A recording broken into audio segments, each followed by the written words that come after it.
him to do.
Once Carl is back, we can.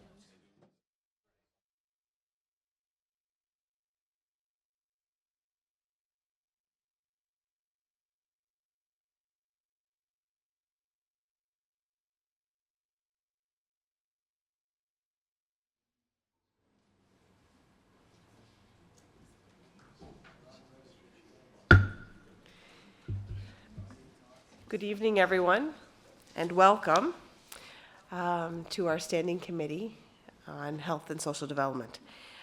Just for housekeeping, most of you would know that the washrooms are at the back and there's coffee and tea for anyone who would like some.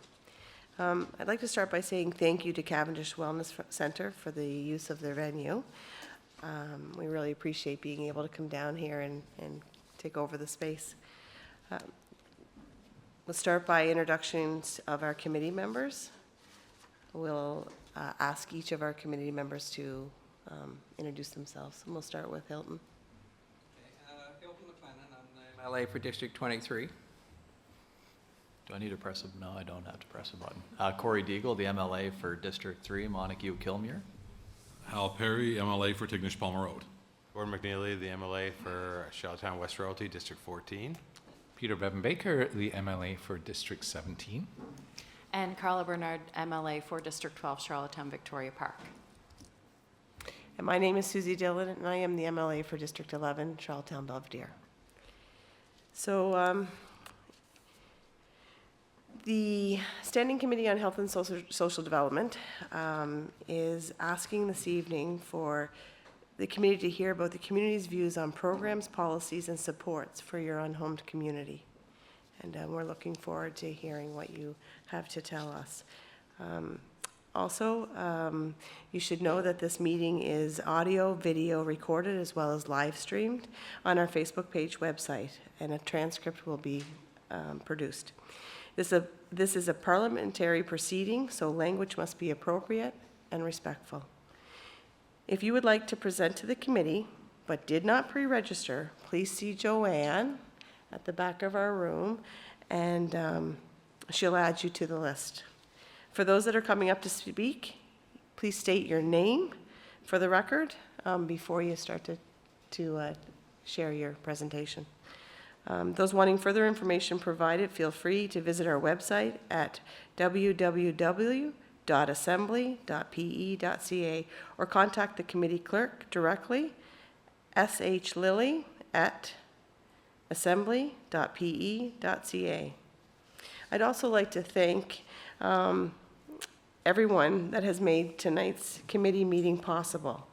Sam, Joanne, Mateo, Laura, John, Trevor, Donnie, and June, as well as everyone who's taken the time to enable us to listen and learn through you this evening.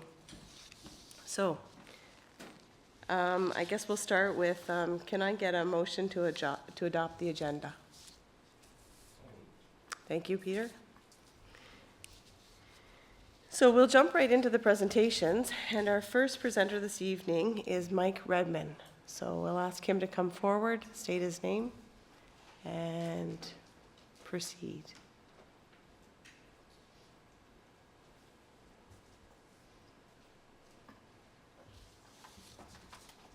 Thank you, Mike. Do I need to turn this on, or is it on? It's on already. Just get myself organized. Apologize. I do have materials, Chair, that I will leave with the group to consider after, if you're so inclined. First of all, welcome to Kings County. You're in God's country now, as we would say, once you cross that bridge. We're very fortunate, and as I was a city dweller for a long time, moving down to Kings County, I will never move back. So, quite happy to be here. Just to make sure I put all the cards on the table, I do represent a group called the Equality Project, who is a non-governmental organization with a focus on social justice issues, but also issues around justice, child and family, housing, mental health and addictions, and education. So we're a collective working group that is, as of today, I see we're on the registry and businesses in Prince Edward Island, so that's it makes for good viewing. But I will jump right into it, and I have, with great interest, listened to the province address issues around the unhoused, and for the longest time, the thing I first tried to square in my own head was, what is a person that's unhoused, and how does that look, and how do we define that on Prince Edward Island? So, do we define that as somebody who has low wages and can't find housing? Is it somebody who's a senior on fixed income? Is somebody facing a marital breakup? Somebody who's coming from domestic violence or family violence? Somebody who has addictions or mental health? A criminal background coming out of corrections? What does that look like, and how do we define that person? Because one of the things we're not doing very well, in my opinion, and I'm not here to cast aspersions on this government, past governments, I'm here to offer solutions, but I think sometimes you have to talk about what the critical issues are facing us. And the issues in Kings County are different than those in Charlottetown, right? So we have to acknowledge those as well. So I would rather be part of the solution as opposed to part of the problem. So without question, in my time being involved with people on the street, and I just finished a contract through Health Canada on August 8th with OfferServe Indigenous clients, where we went from 31 case files in May of 2022 to 141 as of August 8th. So if that's any kind of indicator, when you think that Indigenous OfferServe clients represent less than 5% of the population, what is the greater number in terms of people that are struggling with income or being unhoused? But without a doubt, the greatest challenge we face was basic human connection. And all of our services and our service providers were based on a system that would put people in housing or put people into a shelter, but it was time limited, and they were put back out into the system. Most of the clients, if not 95% of your clients that you're dealing with, are people who do not have family connections, who have burnt their family connections, who don't have the resources.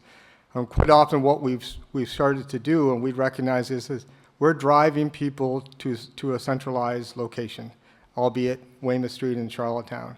And if you look at some of the planning department meetings in the city of Charlottetown, one of the stats that jumped out at me was that 40% of those people that are coming to Charlottetown to use places like the Outreach Center are not from Charlottetown. So that in its own right creates a greater problem. So for lack of a better term, and somebody had asked me this the other day, it's like putting all the bad kids in a classroom in school and hoping that they come out, one of them's a good kid. It doesn't work that way, and unfortunately, it compounds the already existing problem that we're facing in Charlottetown. For the record, I am not a believer in shelters that run 12 hours a night, 7 days a week. I think it's misguided, and I think it lacks basic understanding of humanity. So every one of us in this room requires basic nutrition. Every one of you. Every one of you requires a roof over your head, right, and proper sleep.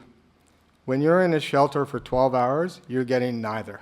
You're getting neither nutrition nor you're getting the proper rest that you require to be a human being. So think about compounding that over months and months or years and years. Nothing changes. In fact, you stay in that vacuum, unfortunately. And I've seen it over and over again. We even talk about the fact about human connection is being more harmful than smoking, obesity, and high blood pressure. And that's coming from Canadian Mental Health in 2019. They also say the social connection improves physical health and psychological well-being, and that's a stat. So the major issues, and I pointed out, the other part that I think we're missing too is we have a couple things really working in our favor in Prince Edward Island. It's our size, our demographics, and we know each other in the community. And it's really troubling for me, as someone who spent my whole life coaching soccer and at the university, is to read the paper and see kids that I coached are going to jail because they have a substance abuse problem. If you want to know what's happening in your community, I urge each and every one of you to spend an afternoon in the court system and see how many kids, and you'll know their fathers, their mothers, and you'll probably know their children, okay, as well. We are not using our assets appropriately, and we have a tremendous amount. Community strengths across Prince Edward Island are vast. We're not using our shelters to their capacity, and the centralization of services has created an illusion in particular. So when I think about the hype around the tent encampment behind the City of Charlottetown sign, and everybody was so fixated on causing or solving that issue, the majority of my clients, 5% of them, or 5 of them out of that, 141 were from Charlottetown. Everybody else was outside of Charlottetown. So Georgetown, Murray River, Murray Harbor, O'Leary, Alberton. Those were the calls we were getting, but we're not servicing them because we're not getting out to where we need to get to. And that, to me, is very, very troubling because it's easy to gravitate to what you see in Charlottetown and say, well, that's the problem, so we'll fix that and everything else will be okay. That's not the problem. Poverty exists across Prince Edward Island. And the fact that people don't have appropriate housing exists across Prince Edward Island. The vast majority of the calls that we were receiving were from rural PEI, and we were not addressing those issues. And that's a fact. The other thing that was alarming to me was the lack of education of people within the field of social sciences and social services in that capacity. Too many people who are uneducated, ill-trained, and don't have basic training to work in those service fields. If you don't have a university degree or a basic college diploma, and you don't have an understanding, or you're not trained in harm reduction, or you're not trained in nonviolent prevention, you shouldn't be in that field. And quite frankly, if we don't have measurement or an accountability factor to show that or determine that, then we're really putting people's lives at risk. And quite frankly, people are losing their lives. And that's not about blaming government, or not about blaming individuals. It's about acknowledging that we have shortfalls. And those people who we're talking about, whether it be Tyler Knockwood or Graham Penny, people who have lost their lives over the last year, it's because we didn't service the populations of greatest need. We weren't there when they needed us the most. And it's recognizing that mental health and addictions is a 24/7 operation. We also don't have, pardon me,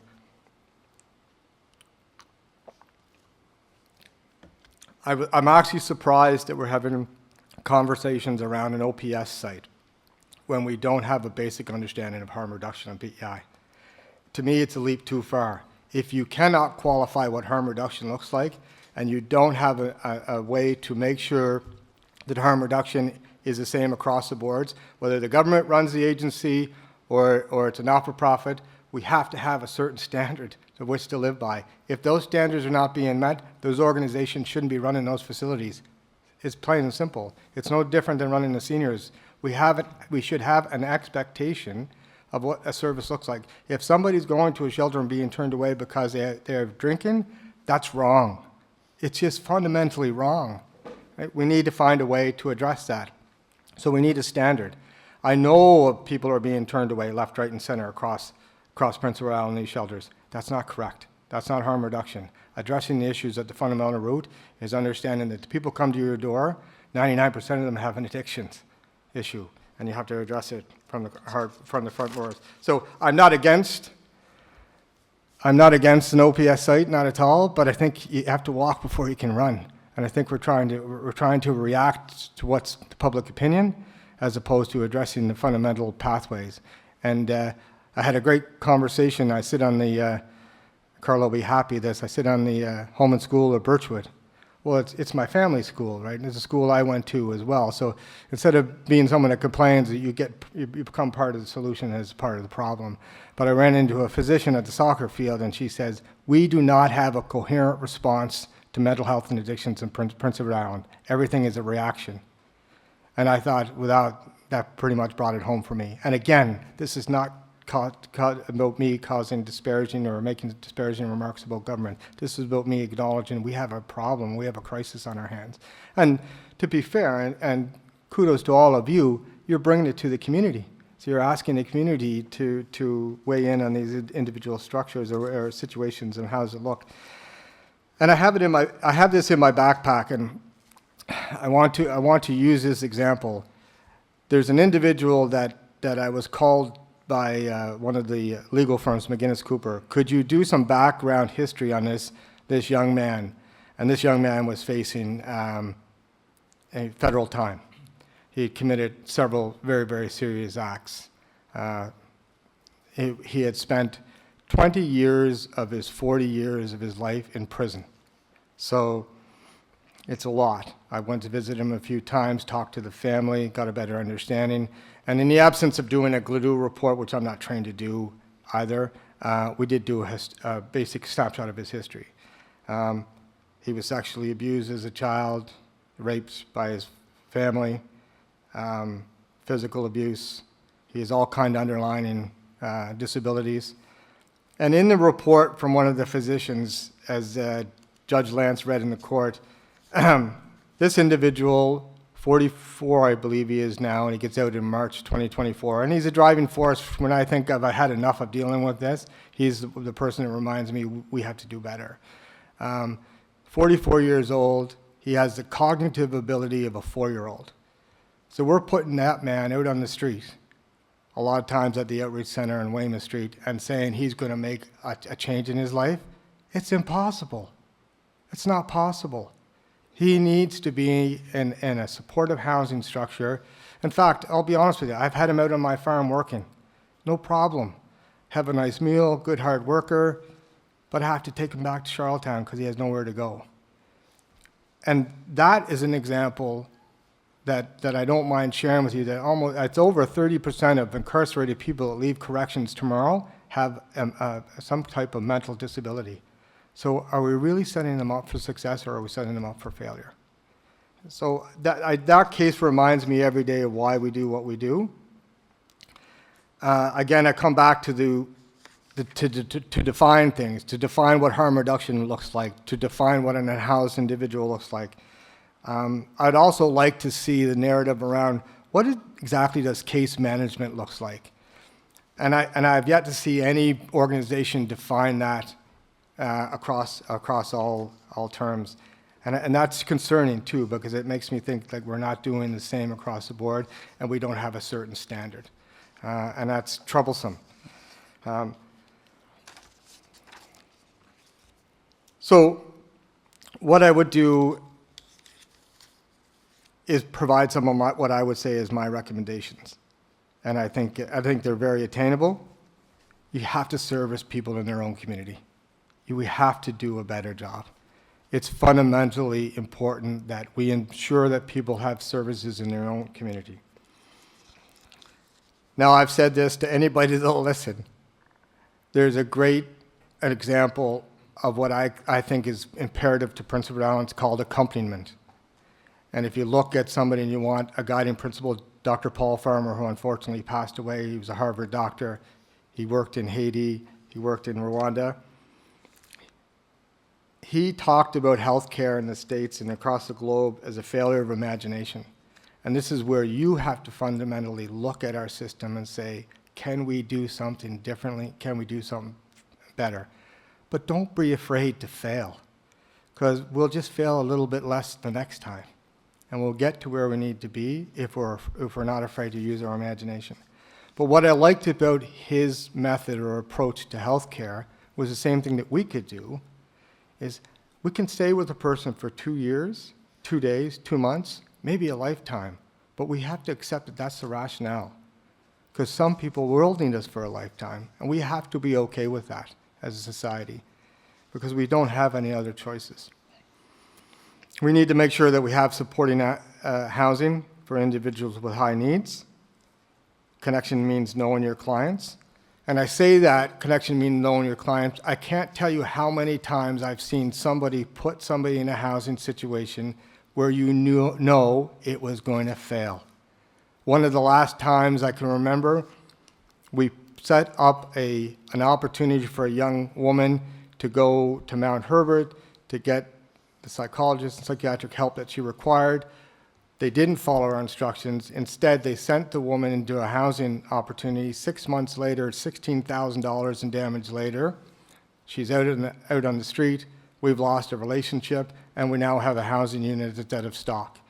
So a lot of people need housing, but we have to make sure the people we're putting in housing are ready for housing. Because if they're not ready, then it's a lose-lose, and that happens quite often.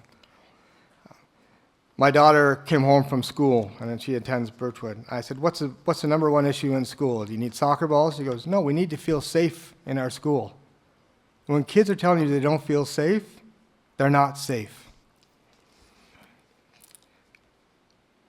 We need to create situations where people have purpose. Every one of us needs to have purpose in the run of a day. You know, I love getting up in the morning, tending to the animals, getting on the farm, going to work, meeting with people. But if we don't have purpose, we have a problem. And this is going to be a little bit difficult for me to say, and maybe a little bit difficult for you to hear. There's clients that we have that are on social services, my clients, that I can spend 3 weeks getting clean, and once they get that social service check, it's in their arm. It's killing me, and it's killing our kids. So we have to look at each situation based on its own merits. And some people have a right to their autonomy, but some people have forfeited that right because they are either a harm to themselves or a harm to their community. And I see it every single day in Charlottetown.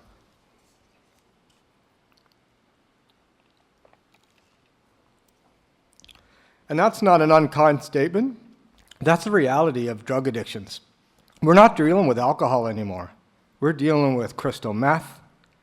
We're dealing with kids shooting liquor into their heart, all kinds of narcotics that we couldn't believe 10 years ago would have existed on Prince Edward Island. It's happening. The unfortunate part is a lot of us get isolated in our rural communities and we think it's not happening here. It is happening here. It's a lot less visible, but it's happening. And I know that's a difficult statement to say, but I need to reiterate that. We have to deal with each case based on its own merit. It's for the safety and well-being of our communities, but it's also for the safety and well-being of individuals. And then we have things like Bridge, but fundamentally, it's always coming too late, right? We're chasing it when we don't need to do that. We have to be out front. But I want to give you something else, too. So my youngest son goes to Vernon River Consolidated, and he's a Mustang, so I'm proud of him for that. So and I do realize I'm going over there, so I do apologize. There's 180 kids that attend that school. And one of the things we decided as parents is we needed to ensure that our kids had activities, especially in that January to March. Money's tight, a lot of farm families, things are difficult. We had a group of parents decide we're going to fundamentally address the issues here of inactivity of our children. So we now have programs like a bike club, pickleball, basketball, soccer programs, bike clubs, outdoor club, all volunteer-based through our parents. We're not going back to the Department of Education saying we need teachers to do more. No, we knew it's our school.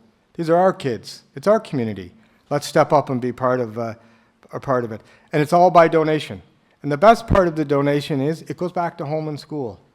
So that home and school of 180 has 2 or 3 times more money than home and school in Birchwood, which I'm the president of.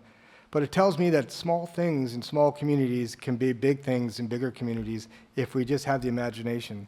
So, but this is my chance to give a kudos to David Wood, the principal of Vernon River, and to Sarah Adams, the physical education department. They do a fantastic job of opening up the school as a hub.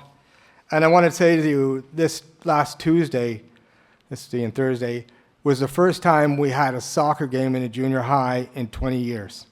20 years. That's probably when I last started playing. But that, in its own right, says a lot about the school. That type of approach can be replicated across Prince Edward Island. There's no doubt about it. But it does need some champions. So I will leave you. I think I left this with Carla at one point. I'm happy to leave it with you. And it's a discussion paper, too, on addictions. And I did have the community profile of Montague and a community health assessment in Montague, which are very, very valuable. Even though they're 2015, 2016, I'd highly doubt that those numbers have improved post-COVID and the challenges. So I do appreciate your time, and I really, really thank you for coming to Kings County and addressing some of these issues with us. Thank you, Mike. We have a question, Gord? Thanks for your presentation, and thanks for your work on this file. I know you've been tireless and you've been passionate, and you've done so many good things and for so many different organizations. In the area, in Kings County, the Eastern Graphic, I just want to give them a shout out, did a piece, and Rachel Sayre did a piece on Through the Cracks, and you remember it well, and something that I carry around all the time, and I have, and it was kind of a snapshot in time. That was a little while ago now, and it went into, the stories and the issues of the time. We moved forward from that. Here we are. That was a lot was exposed there. Where are we now compared to then? Is the problem? The problem seems to be getting worse. Can you just give us a snapshot of what we've done since then, or what you've seen since then? Oh, I don't think there's any question that the problem is exacerbated. It's without using digits and numbers, it's probably 10 times worse than it was. We have a housing problem, but we also have a mental health and addictions problem. We have a really, as that physician says, we do not have a coherent response to mental health and addictions. The issues that I see is we're not helping people in their own, or addressing people in their own communities, and we're forcing everybody to go to Charlottetown. Let me give you an example. We had an individual, a young woman living in the woods last year down in Kings County. No electricity, no running water, no food, so on. It was unbelievable. So we went down and we advocated. We called the heating oil programs at Salvation Army, a couple young guys, fantastic. We were able to get electricity back on, get heat, get food. But you need to have somebody go and advocate and assess the situation and do it immediately. And it's almost like using that Jordan's principle, if you're familiar with, to let's figure out, get this done right now, and figure out who pays later. Because people's lives are at risk. And it was cold. I remember thinking, it's cold. It's November. So those situations are probably tenfold now. I see the situation in Charlottetown as deteriorating by the day. It's really concerning when you see that we put an outreach center between two schools. And a lot of those people that have to attend there, they shouldn't be in that location, right? They need serious, serious help. And we don't understand that not everybody is looking for that help immediately. So it's a good question, Gord. I hesitate to see the numbers. But I will say this, when you ask me about numbers, we don't keep good data. That's problematic. We should know how many domestic violence cases there are in Kings County, how many people are living in the woods, how many people are living without proper heat. We can have that data. That's not hard to ascertain. But we have to be committed as an organization and as a province to get that data. I think what else, if I could just add to that really quickly, what I've seen since the time I was away to the time I was back in is a deterioration in the ability to get things done. People moved. And I thought, for whatever the reason, the bureaucracy has really slowed any kind of momentum we had moving files. And so files that were 288 are now over 1,200. And that's the reality. We don't have 288 people that are homeless. We have over 1,200. That's what we know. Those numbers I have no idea where they're coming from, but they're not correct. right? I can tell you that for a fact. I sit around the table, right? And if we're not serious, we're not getting close to this. But the problem is, there's not one solution to fit all. Gord. Maybe I'll just ask one follow-up, and then, so the continuum, obviously it's shelter, transitional, supportive, and then you can kind of, maybe it's independent, supportive, along the lines. I want to know on a local level, what can be done in Kings County, especially the Montague area, if this problem, if we're saying about people need to be able to live and to stay at home and not make that transition out of their community. What has this community done well on that continuum, and what needs to improve right here? Well, we have a thriving food bank, which is not a good thing, right? And that's a problematic, but we have people that are being serviced by the food bank, so that's a positive. The one thing I would say about Kings County, and specifically Montague, you can usually pick up the phone and call any church organization and they'll jump to help you. And I think that's probably indicative across Prince Edward Island. We have people who are willing to help and join in, and I should say farmers as well, because there's many farmers that I will call and say that Johnny lives in Murray Harbor and it doesn't have any oil and doesn't have any food. Well, the oil's paid for, the tank's filled, and there's food on the table. So that's a positive, right? However, that's piecemealing things together, right? That's not addressing the issues that it costs more to travel to Charlottetown for gas for the car to get a job. You know, food prices are going through the roof. Those are things that you guys all know. I don't need to regurgitate that data. So I think the community awareness and community ability to act is here. How many people are homeless? I wouldn't want to know, to be fair. I think that number is going to be difficult. How many people are sleeping on couches? A lot. How many people are living in bad situations? A lot. How many women are living in relationships they shouldn't be in? A lot. And that's a reality of what we face. I see it. I think the last 5 calls I've gotten the last week are all been women trying to leave relationships, but they can't because they can't get out. And you're driving to pick them up and put them in Anderson House or wherever, or find them an apartment as quickly as you can because they're going to get battered. That's a reality, right? And we can't react quickly enough. There's just not the resources. Thank you. Hal? Thank you very much, Chair, and Mike, thanks again for your presentation and for your continual support and helping people and your passionate presentation this evening.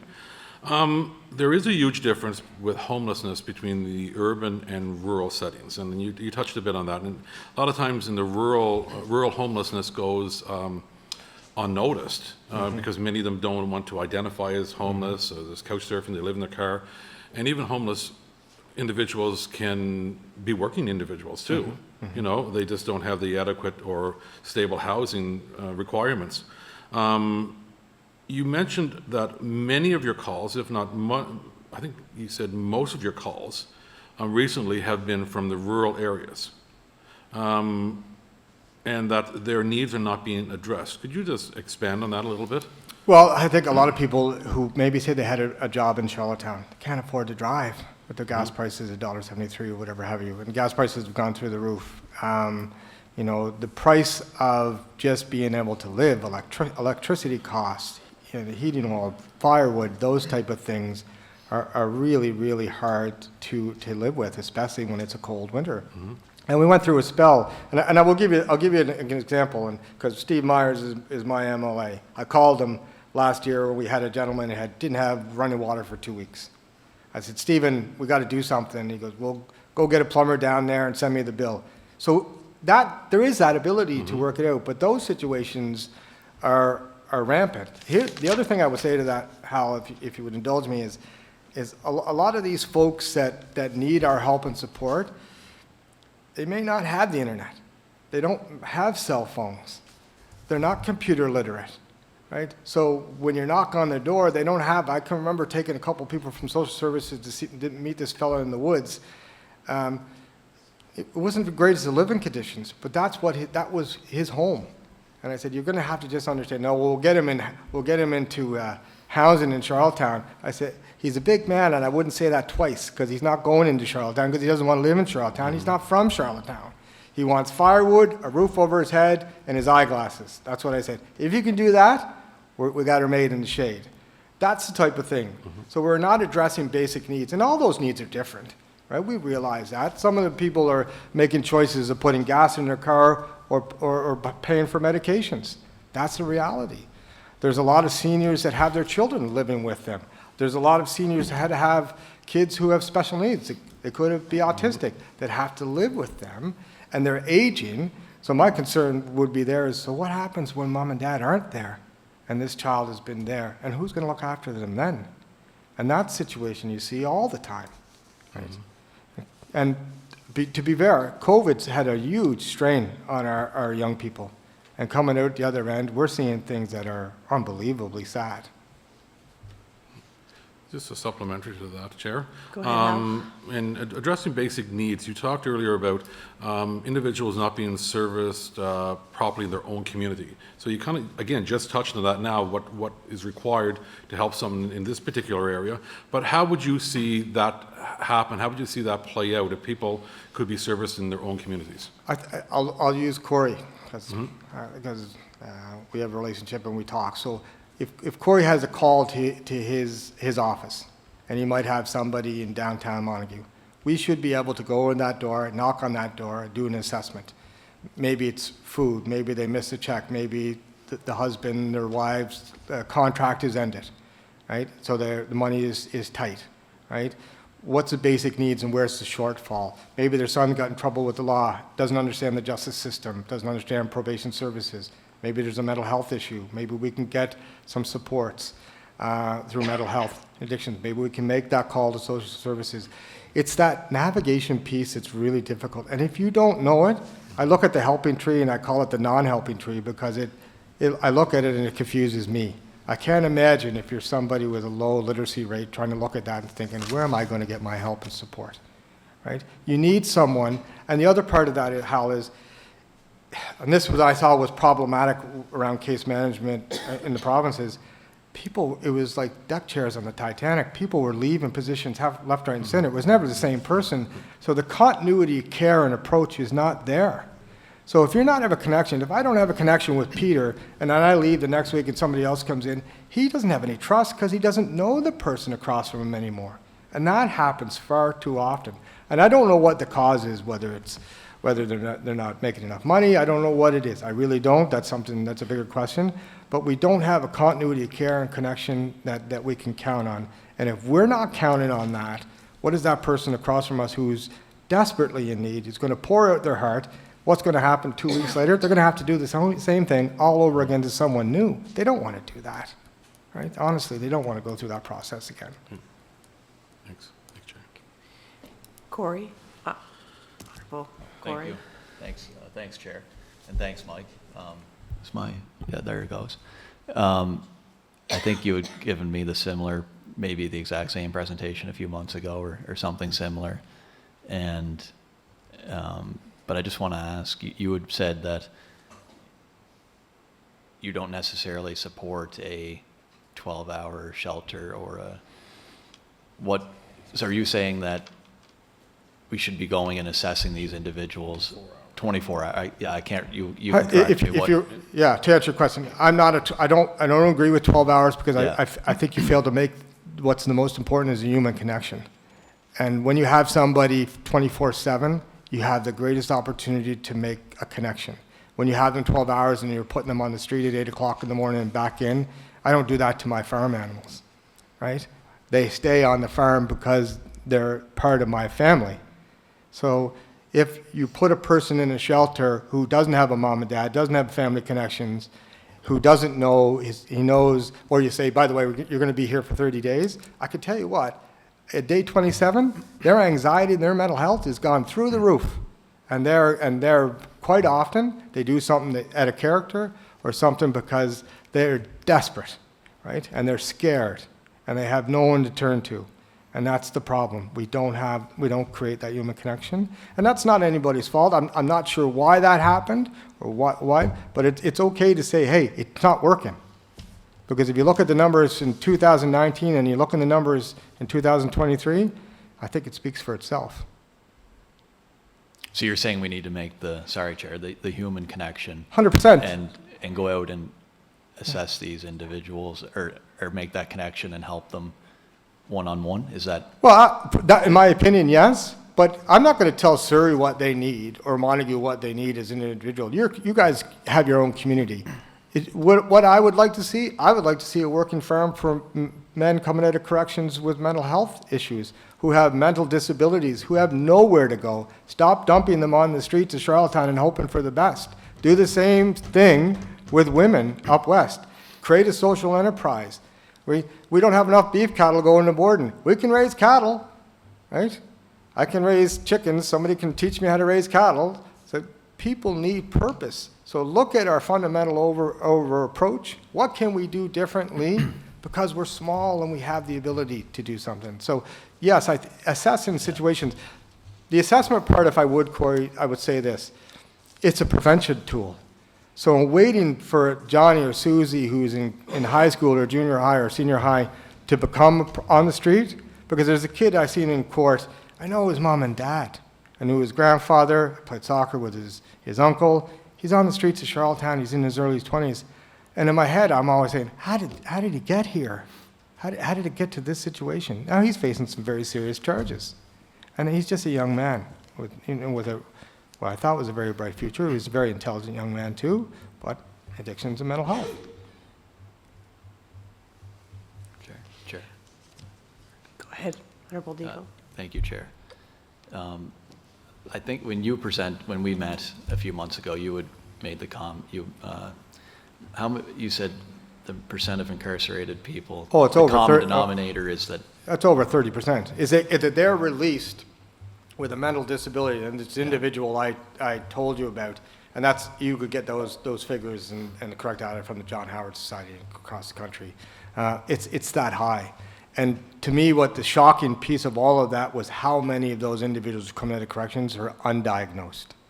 That it's quite obvious that they have some type of learning disability or come from some type of trauma that they have not dealt with, have not had the psychologist or psychiatric support they required, and now they're back on the streets. The problem, what we face or what we do as a society, is we send them into situations where that's the only community that will accept them, and it's not a good decision, right? So when you've been alienated, say I had a young man who was from Lennox Island, he's not accepted in that community anymore for things that he's done. He's got nowhere to go, so he goes to the community that accepts him. Unfortunately, that's a community that sticks needles in their arms every day. So we're not getting anywhere with that individual. Yeah. Honorable Deagle.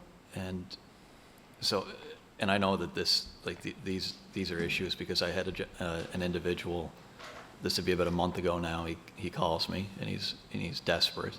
He has cancer. He can't work, but he can't qualify for sick benefits because he doesn't have enough hours for EI. And so I literally call a business, someone in the area who I say, could you ever please just put him on payroll he can't show up to work, but could you please put him on payroll so he can at least keep his house, right? So these situations definitely are out there and I know they exist.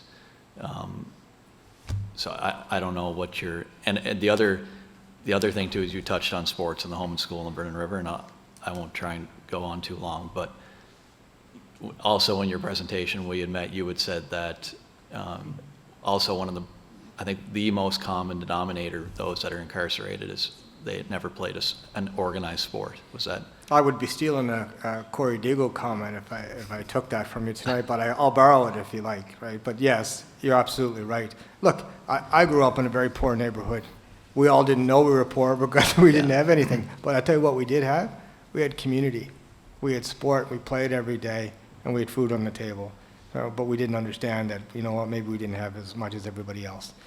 There's no doubt in my mind that whether it be sport or it be music or art or theater, if you keep kids active, you have a greater chance of keeping them off the streets. There's no debate about that. And kudos to you for what you've done in Vernon River Consolidated, my former school, an excellent school. Yeah. And Dave Wood is an excellent educator and principal. And it just so I was at the intermediate school here in Montague a few weeks ago, and the soccer nets are falling apart. They're as old as, like, they're rusted and no upkeep.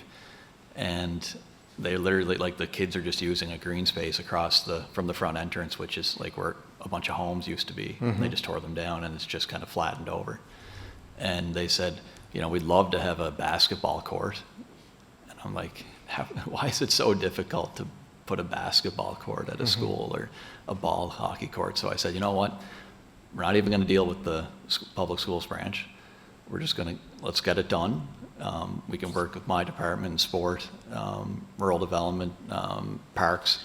So we sent park staff up to paint the nets at the high school, the soccer nets, and they're like, wow, thanks so much. We just put a coat of paint on them, and we're going to build an outdoor basketball court and ball hockey so that kids in the community, not even just a school, but in the community, can walk to this location and play sports any time of the day if they want. So, And that's what we need. If I could come back to you brought up the individual with cancer who didn't have enough weeks. yeah. Isn't that something that we as society should say, what happened to our flexibility in response? Here we have an individual who is dying of cancer and doesn't have enough weeks to live, and we can't find a flexibility. But I'll say this, because I deal a lot with social services myself, and I have my go-to guy to call. And a lot of time I say, let's just do a one-time only, whether it's Yeah. I won't even get into the cases. However, he's so good at getting those things done in a timely fashion. But that's because we grew up together. And he realizes the situation is, I'm not calling unless the situation is dire. Last time I called him was on Friday because a young girl was in a violent relationship. She was couch surfing. I said, listen, she just needs damage deposit paid. She can pay rent. Okay, let's just get her into that apartment as quickly as we possibly can. Done, right? So there is that aptitude, but in those cases where it's not generally written, we should have a flexibility in response in government. It's that Jordan's principle, pay it, figure out who owes it after the fact. And I agree with you. The more areas for kids to play, we have a beautiful rink here and facilities in Montague. We're very fortunate in that regard. So, it's a pleasure to live in this community. Thanks. Okay, Mike, I'd like to say thank you very much for your presentation. I think we'll move on to our next presenter. Carol has a question. Let her ask. Okay, it has to be really, really quick. I'll do my best. I apologize. I'm long-winded. So just a couple of points. So there was a report commissioned or a report written, I guess, by the Rotary Club of Montague on a community needs assessment for for Kings County. And then there was a report done, I believe it was in 2019, for the Department of Social Development and Housing for an island-wide needs assessment when it came to housing. And so this is not new to government, that the two of the hugest recommendations throughout both of those reports and others was that we offer supports to people who need them in their own communities, and that any emergency shelter services be 24/7. So these are not new things for government to be hearing about. And so we talk about, we're talking about centralization, and that's what we're doing. And it is completely destroying everyone's community, because the people who are accessing services, it's destroying their world, and the people who live in the community, it's destroying their world. Can you speak a little bit, I do have one more quick question I'm going to ask after this, but can you speak very quickly to the effects of centralization and why it's important? Why are these two things important, that we offer 24/7 and offer it in someone's community? Let me give you a cost analysis. It's $35 a day to stay in a shelter. It's $365 a day to stay in jail. So you do the math, because our police services are overrun in Charlottetown, and all they're doing is responding to mental health and addictions calls, and they're incarcerating people. And that's what's happening. So I did a pilot project with the province years ago where a gentleman was doing weekends, 17 weekends, I think. And I think the cost savings was near $10,000. And he wasn't going to go anywhere, but he had to spend his weekends. And unfortunately, they have to empty the jails on the weekends because they have so many people doing time on the weekends. So we just have to look at the cost analysis, whether it's EMS or justice. we can do things a lot better, a lot more efficiently, and a lot less cost, and the benefits are island-wide as well, right? But we have a failure of imagination. Failure Okay, of I imagination. swear this is going to be really quick, and I had a whole lot more, but I'm not going to say it. So you talked about human connection being more important for someone's health than smoking or obesity, and which is actually something that I've read about as well. We do an assessment or a survey of people who are living in publicly owned housing, and one of the questions is, and I'm not sure exactly how it's written, but basically, are you lonely? And we know that over 90% of the people living in publicly owned housing are lonely. And so we've got that data, Yeah. and we don't do anything with it. yeah. Using your imagination, give me one example of something we could do to improve human connection. Well, yeah, we're doing it in Vernon River. We have a hub. So I'll give you a quick example, and I apologize, Susie, I really do. We had a family from South Africa move into the community on the Avondale Road. They don't know anybody. They come to the school, the kids get involved, we invite them in. They're now neighbors of ours. We have dinner together. So you create a broader connection to community. Now they know where services are. You know, if anybody's traveled in the world, they understand that going to another country, a foreign country, it can be difficult to transitions. So that's an example of, here's a family, it's new, they're scared, they're trying to fit in, they're working in the potato industry. Now they have a greater family connection because they don't have that, right? They don't have that. That's predominantly happens with newcomers, temporary foreign workers. They want to stay. They want to stay in Prince Edward Island. They want a good life. But if they don't connect to our communities, they're not staying. Yeah.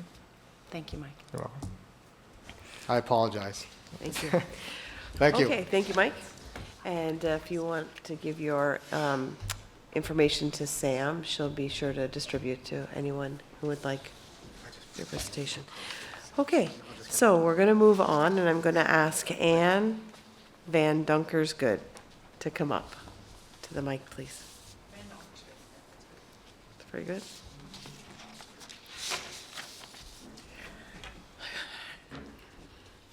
Good evening.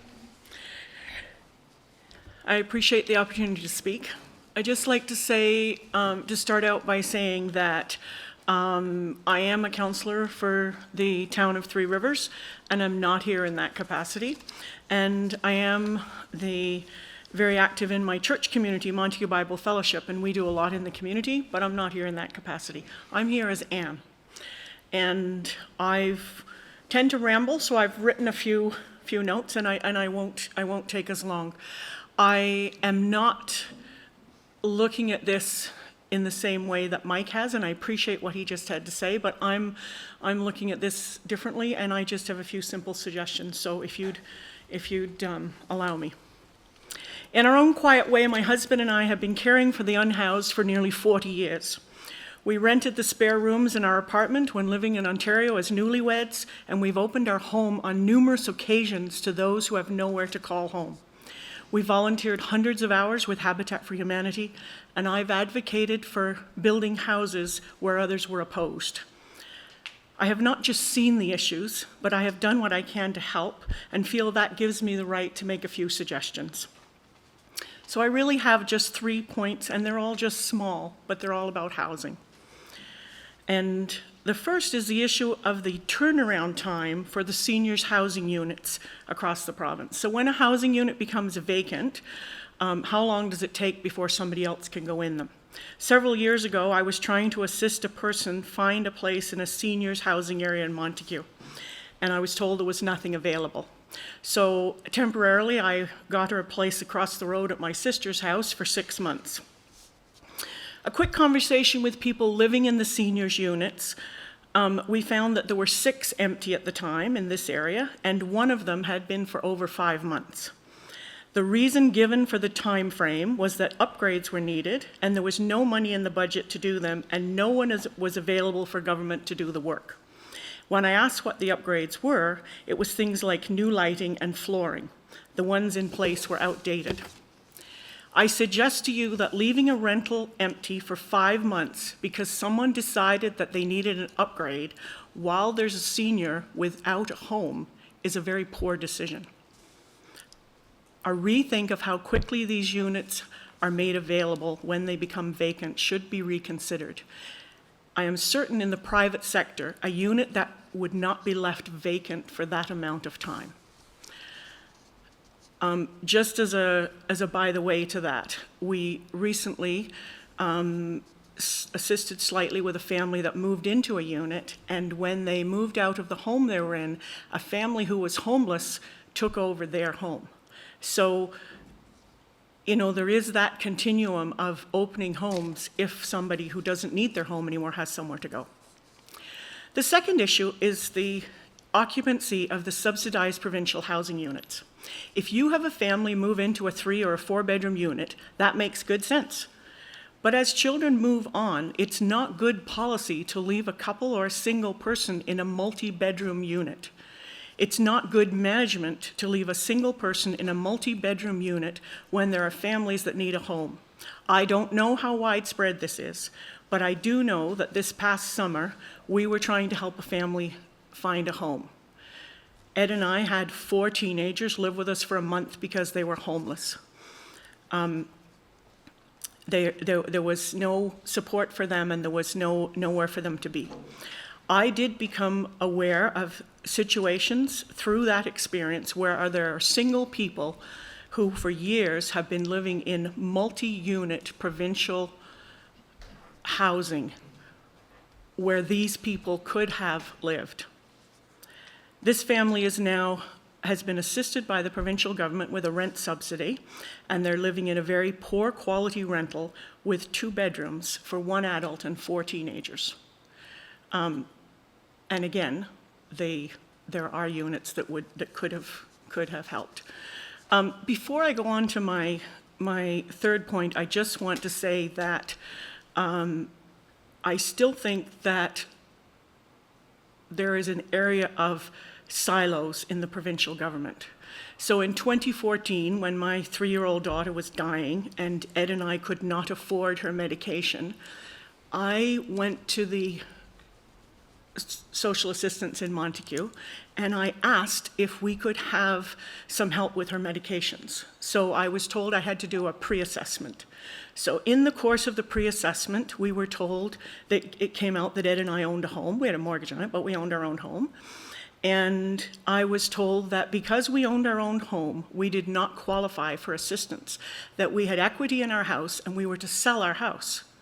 And so I, being very upset and not being very filtered at the time, said to the worker, I said, Sarah will be dead within the next 3 months and I will still need somewhere to live with my family.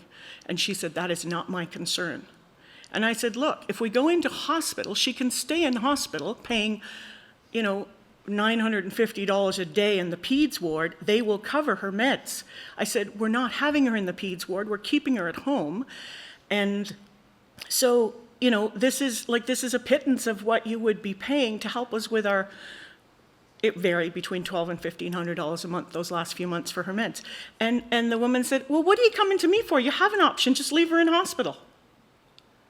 It wasn't coming out of her department, so she wasn't interested in listening. Now, we can say there have been some changes, because I know if we were in that situation with Sarah now, the province has a drug program and we would be covered. And I made a lot of noise after I kind of recovered from the shock of her going. I made a lot of noise and changes were made. And I know I was part of that change, and I appreciate that governments have done that. But recently, somebody in a similar situation, a situation that they couldn't help, like we couldn't, went and were still told the same thing. You have equity in your home and we're not helping you until you sell your home. But they're still going to need somewhere to live. So the silos thing is an issue. So my third and final point, because I digressed about Sarah, but something Mike said prompted it, is about house sharing. Now the idea came about in a conversation with somebody recently who asked me about if I had safety concerns when I took people into my home. Now, obviously, when it was just Ed and I was a lot more free who I brought in. We now have 4 girls in our house, 14 and under, and I'm a little more fussy as to who I bring into my home. But I still take people into my home. But she said to me, what about the safety? What about, how do you know this is going to be, that it's going to be okay, and how do you do this? And so that got me thinking, and I tend to have some crazy ideas. Those that know me know I have lots of crazy ideas. So here's one for you. How about the government open an office and we call it, say, home sharing? People with extra rooms willing to open their homes could register with information about how much space and how many people they're willing to host, information about whether meals would be provided or kitchen shared, parking of vehicles, cleaning, laundry. They could have it all spelled out ahead of time. Those who need a room could register, giving their preference for location, type of accommodation they're willing to accept, and the ability to pay. And staff then would look at those hosting homes and the people that need a home and make a best match. This would provide some comfort for the host to know that there was a process. You could have an incentive and say, look, if you're willing to open your home, we would not tax you as a business and your property tax wouldn't change. And maybe a few $100s or $1,000 if maybe you need to have, some new doorways or, some very minor things done to the house. And make it a short term, not for tourist rental, that's not what I'm talking about, but make it a short term, say 2 to 3 month renewable agreements. I know some people right now that are couch surfing who would absolutely fit this bill. And while I appreciate that some of our homeless are people that have mental health and addictions, some of them are homeless because $15 an hour doesn't cut it. They can't afford it. And so, will it solve the problem? No, none of these things are, and they're just small things that I'm talking about. But if we have enough small things, we have a big thing. And so it's just little things. I appreciate you listening to me, but that's my 2 cents worth on the helping with housing. Thank you, Anne, and I think you have really inventive ideas, so I appreciate you taking the time to come up with some solutions. Carla? Thank you, Anne, for your presentation. I don't really have a question so much as I think that there's a couple of things that you said that I think could be very enlightening for our committee. And when you said you have a lot of crazy ideas, I would say that equals imagination, which is exactly what we need. And the other thing, if we have enough small things, we have big things. And I think that when we take all of those, because we've got crises everywhere. And if we look right now, we're looking at housing. And so because there have been a few ideas presented in the legislature, were they going to solve the problem? No, not at all. But if we pick away at it, because sometimes I fear that the government's trying at such a high level to fix this problem that they're not seeing the forest through the trees. And I think that if we were to listen to all of these ideas that are coming from the community and started to pick away at them and did these little things, are we going to feel a difference today, tomorrow, and 3 years? Maybe not. But if we combine that with this and this and this and this, we're going to start to feel some of that. And the pressure comes off government too, because it's not all on them to do this stuff once it starts going. If community supports each other, starts to support each other and understands how to do that and has support to do that, government can actually kind of take a step back and work on some other things. So I think that that your crazy ideas are exactly what we need. So thank you for being here with us. Thanks. Can I just comment about the human connection thing?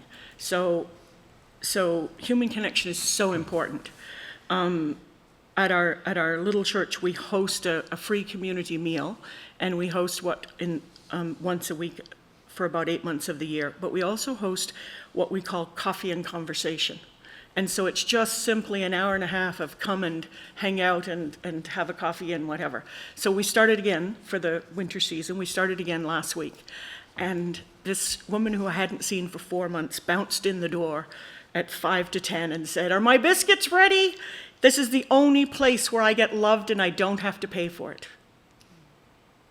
Right? It's connection. It's connection. Anyway. Thank you, Anne. Thanks. Oh, sorry. Peter. Sorry. Sorry, Anne, you almost escaped. I want to thank you for what you said tonight. I want to thank you for what you've done. And I mean, that last answer you gave, you're building community, and Montague to me is a place where that is happening in all kinds of different ways. I want to recognize Norma Dingwall, who's doing extraordinary work with the food bank here, and yourself with the church that you're involved with.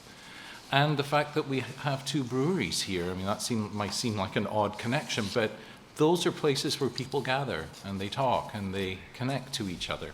And Montague is, to me, and I'm not from here, I don't live in this part of the province, but I come here and I get a real sense of community.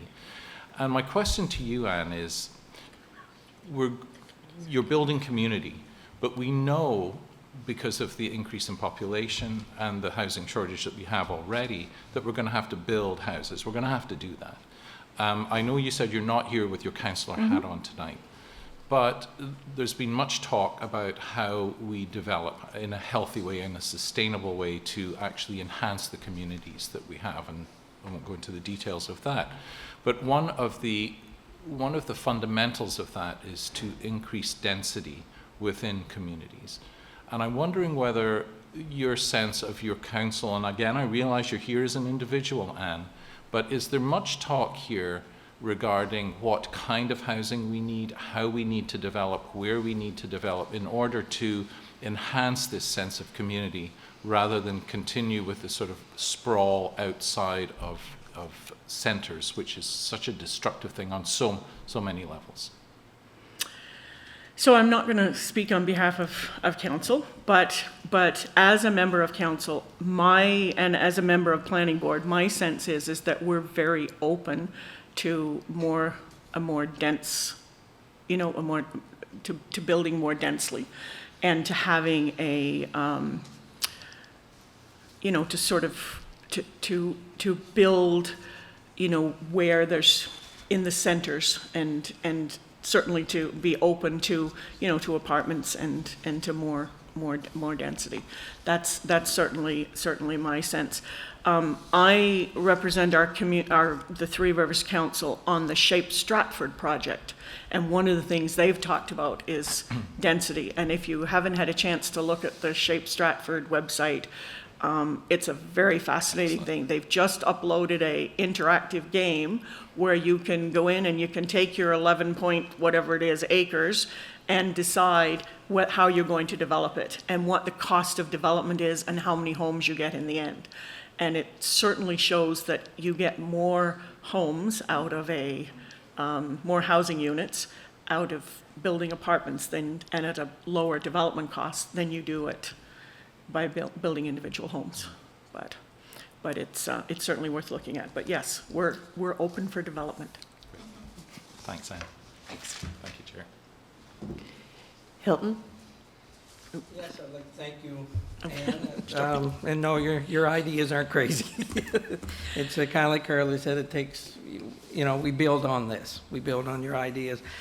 Something you did say that I touched because I've heard it, and I'm like you, I don't agree with it, is the idea of your equity being your house. Mm-hmm. There are a lot of families that are living in the house, but they're just barely getting by. So when we develop programs, like, I agree with you, that shouldn't be part of it. It's just a comment. Mm-hmm. So, Thank you. And when somebody in our circumstance is coming, it wasn't a very helpful response to our, we ended up, we were fine and we're okay, and yeah. but it's not. Yeah. Yeah. Yeah. Can I escape now? Thank you, Anne.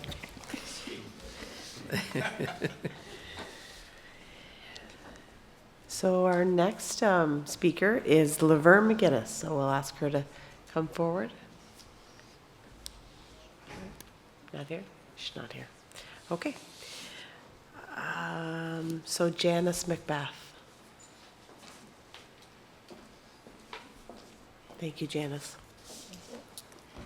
Good evening. I am not nearly as eloquent as Mr. Redmond, and I don't have the lived experience that Anne has had with homeless people. However, what brought me here today was my tremendous concern for my community. My concern for my community,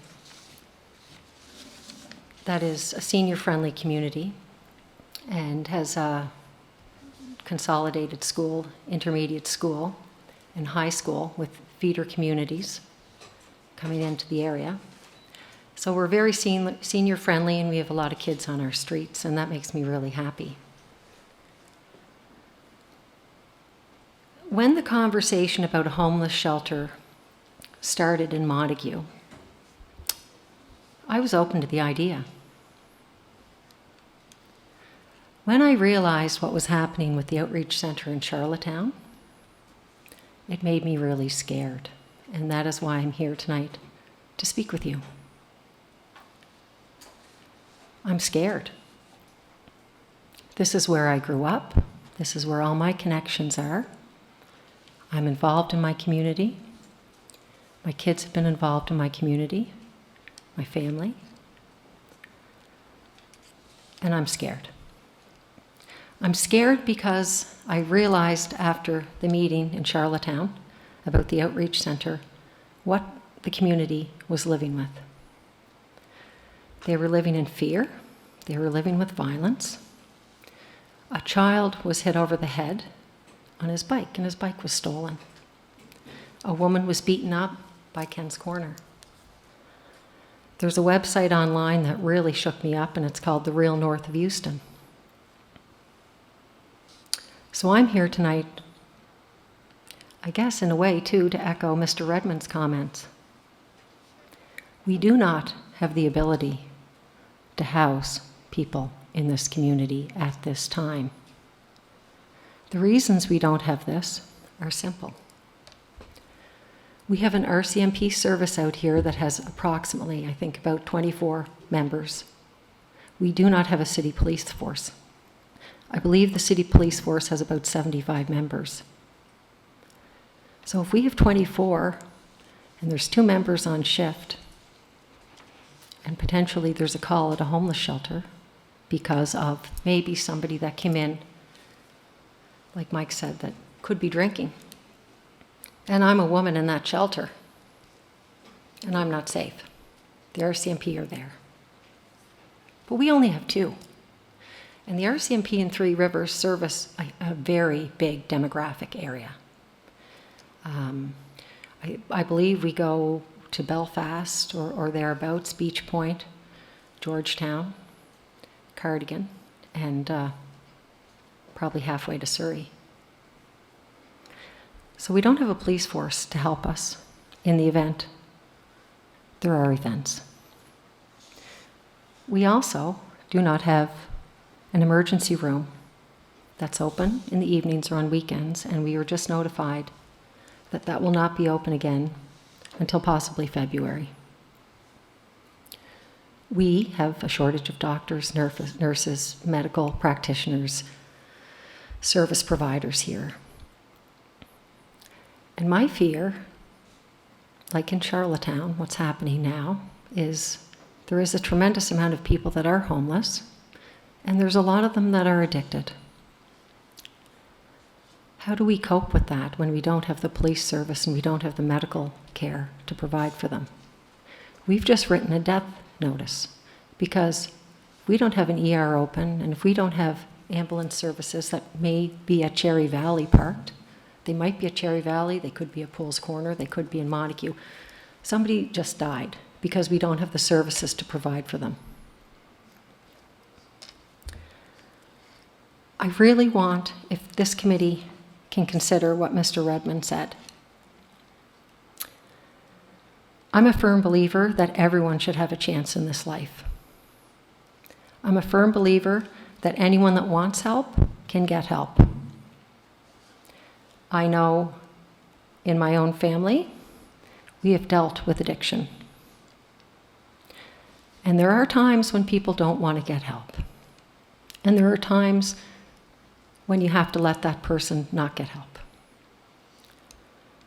As a government, I don't feel that what has happened in Charlottetown should be the model for what happens in Montague, Murray River, Murray Harbor, or Surrey. We do need real connections, and we need people to answer the phone.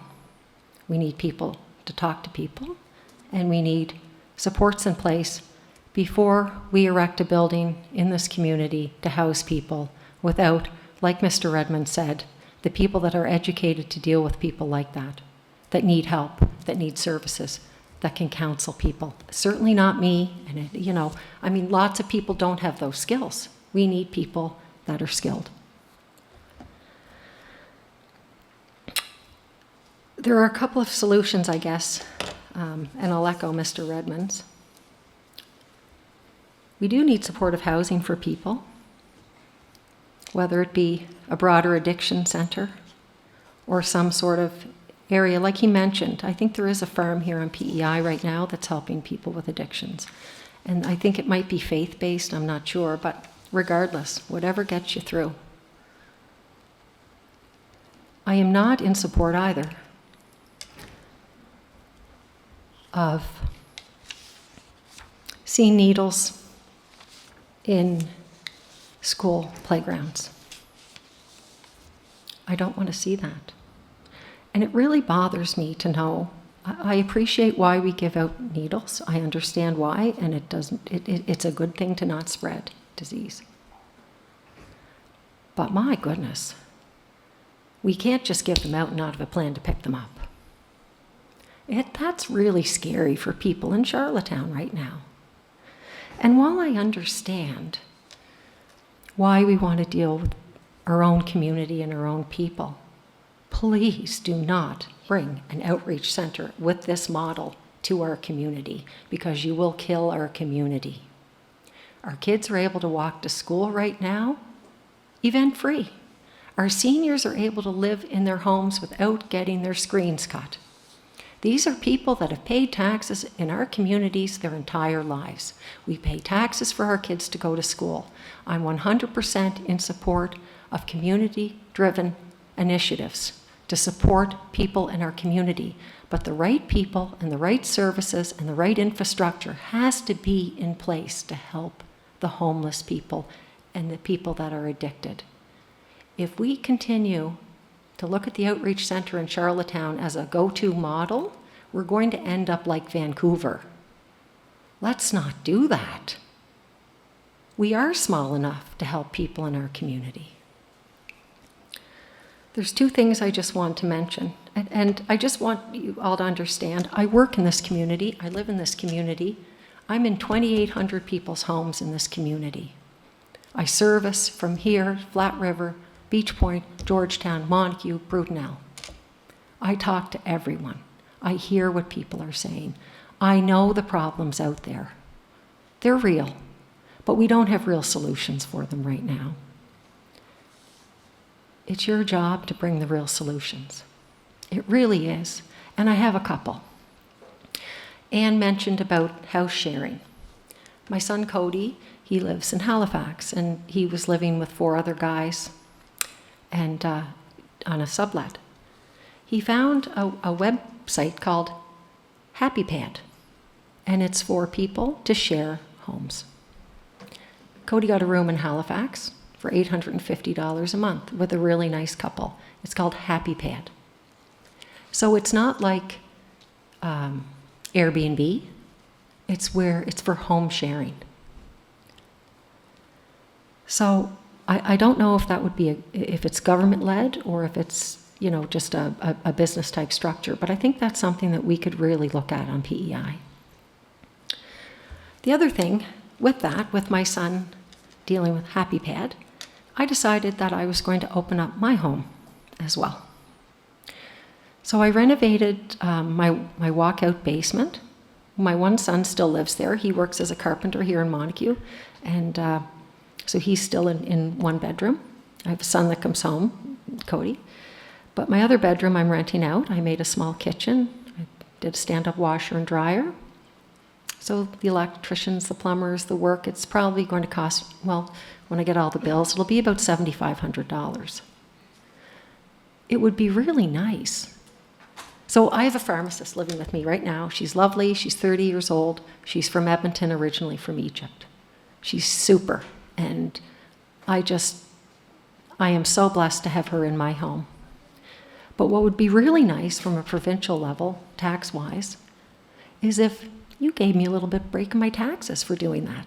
I'd really like to be able to say, yeah, you know what, I'm going to get $750 back in a tax credit because I opened my home. Because I did those renovations. That would be really great. So there could be some sort of a provincial incentive for people to open their homes. And when my son, Lachlan, goes and Cody actually has a real place to live, like when he gets settled. I'll rent the entire basement. I'll rent 3 rooms. It's beneficial for me. It's beneficial for people that are coming here, that want to become Canadian citizens or students. I'll happily take in some students. But that's another solution, folks. You could get people to open up their homes. And there's one point that you made, and it was a tremendous point, and it was about people being lonely. There's seniors that I know that live in 2-story homes, 4 bedrooms, 2 bathrooms. They don't even heat their upstairs anymore. They can't afford it, and they're lonely. They're lonely. There has to be some sort of way that we can partner students and seniors, or students and single parents. Like, folks, a lot of people are doing this now, and a lot of people are open to it. We all went through university and lived with hordes of people. We know what it's like. It's okay. You give and you take, right? So, I guess in summation, I just want to let you know that I'm scared for my community, and I don't want to see this model in my community. I'll support other initiatives for this community, but we cannot bring that type of model to Montague because of the services, because of the risk to our community members, and the risk to the people that could be potentially in a shelter. And as a woman sitting here, folks, I wouldn't want to be a woman on the street. But I wouldn't also want to be a woman in a homeless shelter with a man coming in maybe jacked up on drugs or boozing, because you don't know what could happen. I mean, there are these things that are real that happen all the time. So even when we look at, housing people, we have to really look at how we house people and who we house them with, right? So I think for sustainability, we could potentially, you could say, look, folks, if you're going to open up your door, we're going to give you a tax credit, or we're going to give you a credit towards your light bill or something, because I'll get my $7,500 back in a year at $750 a month. All inclusive. That is reasonable. That is fair. And that's the way we should operate on Prince Edward Island. Because one of the things that I see that angers me the most is money that is given for affordable housing. But we have landlords out there saying affordable housing is $1,800 a month in Montague, and that's shameful. I work full-time year-round, and I couldn't afford $1,800 a month. So there's a lot of greed. And we have to really take a look at, the greed. And there's a lot of it. People don't need $1,800 a month for a 2-unit apartment. They should be asking $1,100 maybe. That's reasonable. We're all on PEI. We don't have huge incomes, especially in rural Prince Edward Island. I'm not sure what the study said from the Rotary, but I don't think our median income is much more than probably, I'm going to make a guess, $50,000 to $70,000 in rural PEI. I don't know. But we have major issues, and I really think that supportive housing for people with abstinence-based programs, that is what's needed. Asking people to open their homes to other people would be lovely as well. And adopting Happy Pad and making that something that the province could use as a tool, especially to connect seniors, students, maybe even a mom and her girl. We don't know these things, but let's try it. And I think that's about all I had to say. Thank you. Does anyone have any questions? Carla? Thank you for taking the time out of your schedule to come in and talk to us. This one is a quick clarification question. Is it Happy Pant? Happy Pad. Pad. Like P-A-D? Yeah. Okay. Thank you. It's called HAPPI-PAD. Okay. It's a Canadian, it's a Canadian federally incorporated nonprofit on a mission to make home sharing affordable and accessible to those who can benefit most. Okay, thank you for that. You're welcome. And I guess I felt the need to share, I'm going to try my hardest not to get emotional. I felt the need to share, given I live basically right beside the Community Outreach Center, just down the street. And, you know, as someone who tries their very best to be supportive, having worked in an addiction facility, having seen the lack of continuity of care, having seen people walk out of the addiction facility with a plastic bag on their back with all of their life's possessions, only to go back to the street where they came from originally because they couldn't find a place to live. And so I guess I have a, perhaps not a unique, certainly not unique, but having had that experience in this role, I think has given me a bit of a different perspective perhaps than some, not all.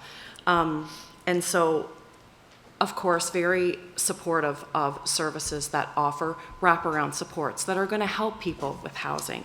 They're going to help people get their appointment with a mental health professional. They're going to help people get an appointment with a medical professional, that are going to be there and have offers for people who aren't ready for help, that they do have a place to sleep, because people can never be at their best if they haven't slept, if they haven't eaten, and if they don't have a roof over their head and they don't feel safe. And I won't get into all of the stories that I have living around the Outreach Center. And as someone who is very, having that background knowledge, I still feel comfortable in my community, but my children don't. When my son finds needles on a daily basis and comes home yesterday and says, I just don't want to play outside anymore, it's just too discouraging. He's 10. So I guess the thing for me, I go back to what the two recommendations in those reports being that we offer services in people's communities and that they be 24/7.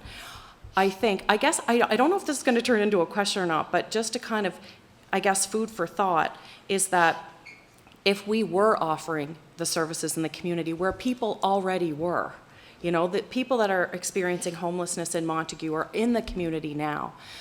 They would have a place to live. It wouldn't be so centralized, because right now, as Mike, I'm not sure where Mike got his numbers, and I shouldn't repeat numbers, I'm not sure, but I'm going to trust you because I believe it, is that 5 out of 41 people who were living in the homeless encampment were from Charlottetown?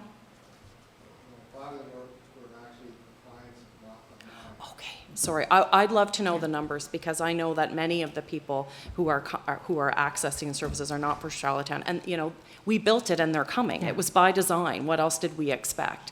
But the lack of understanding and harm reduction, the lack of understanding of the mental health and addiction supports that we need in our community, and the lack of urgency around housing. I feel like people are spinning in circles rather than coming up with solutions. So I really want to thank you for being here today. I have to say, as someone who always tries to remain hopeful, it's been a bit of a struggle. And so when I hear these, I'm sorry, these very imaginative ideas coming forward, it gives me hope that we might see some peace in our community soon. Because everyone, I don't care if you're accessing the services at the Community Outreach Center, the emergency shelters, or the OPS that may or not come. I don't care if you live in the community, you deserve to feel safe and healthy where you are. I agree. We don't have that right now. Sorry, thank you. I find it also very discouraging when I heard Mr. Redmond's number, and I made a lot of notes, but I think he said 40% of the people that are accessing services in Charlottetown might be from out of province and other jurisdictions. Outside Charlottetown. But there are people coming from other provinces, I understand, to access services here, and I don't understand why.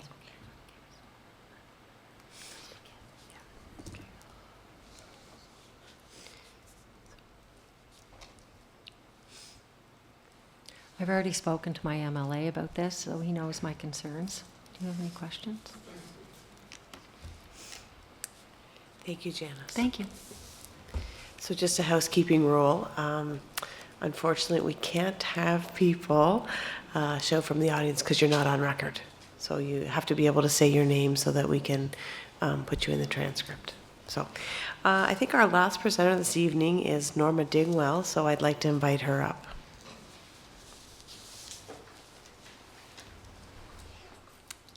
Hi there. I manage the Montague Food Bank, and I have for the last almost 3 years. I know firsthand the poverty level in this part of the island is great, and it is growing. People are living in their cars because they can't afford rent.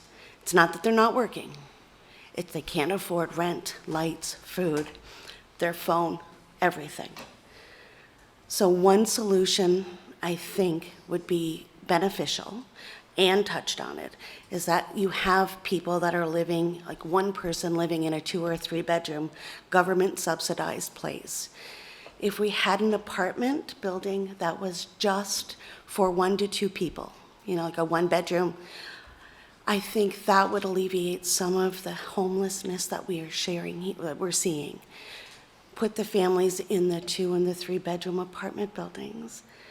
Rent shouldn't be any more than $1,100 for any building here in Montague.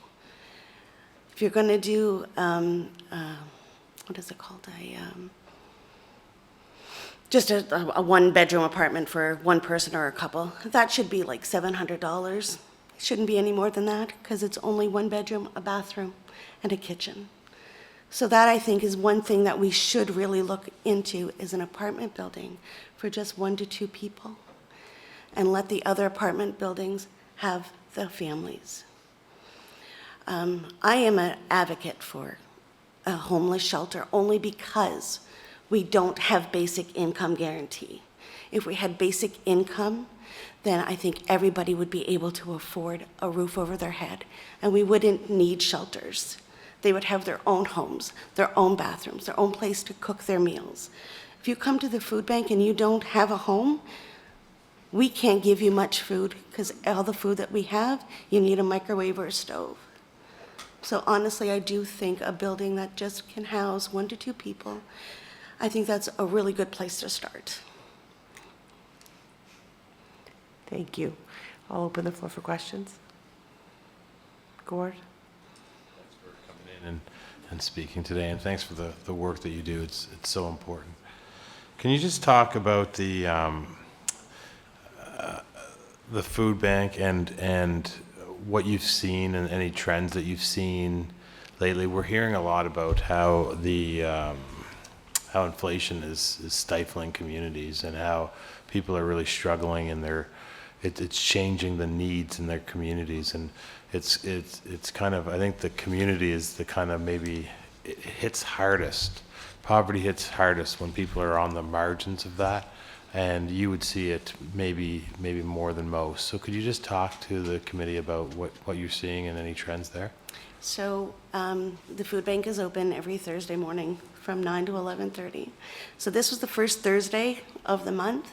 We had 76 families, which is 224 people. And that's just the beginning of the month. And it's only gotten worse. We've had an increase of at least 40% going from this time last year to now. We have families that have 2 and 3 income providers that can't afford the basics that they need. So they have to come to the food bank to get food. And that shouldn't happen. It shouldn't happen. And I mean, if you're not there, I don't know what families are doing. A couple questions. Are you receiving enough support from the province for the food bank to meet the needs of clientele, and how do we?